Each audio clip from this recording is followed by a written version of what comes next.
Ертеде ел бар екен қалың найман, Қытайға қалың найман қанат жайған. Қалың найман ішінде бағаналы, Қазақта бақсы асқан жоқ Қойлыбайдан.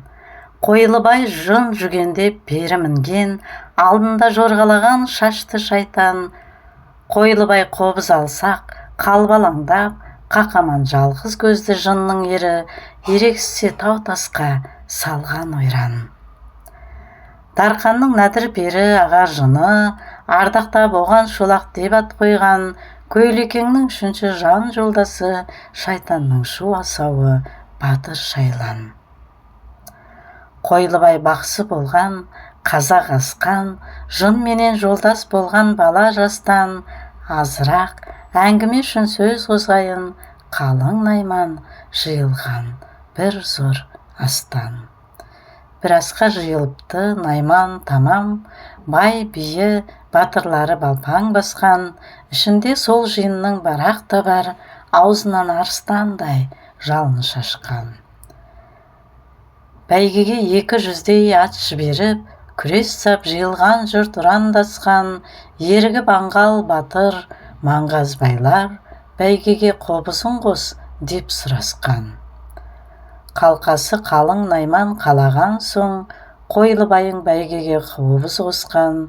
Найманның ұлы дүбір сол асында, әлеумет алқа қотан дөң басында.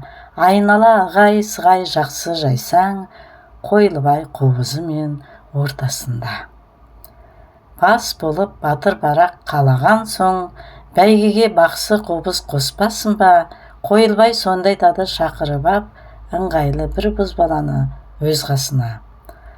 Ат шабатын жерде бір сексеуіл бар, жарып өскен жапанның жартасына. Қобызды сексеуілге байлап таста, мен сенем жын қақаман жолдасыма. Қалың найман бәйгеге қобыз қосып, шуласып отырысты дөң басында. Бір кезде ат келетін мезгіл жетті, бозбала ат алдынан шауып кетті. Сол уақыт жай отырған Қойлыбайды аруақ қалшылдатып дірілдетті. Аузынан қанды көбік бұрқ-бұрқ етіп, жап-жалаңаш қылышты қобыз етті.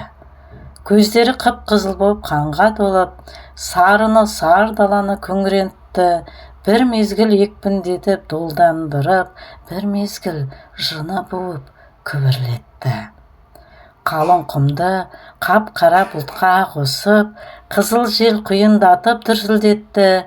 Жан-жақтың ың-шың у-шу дауыс қаптап, шапқылап жын перілер дүбірлетті.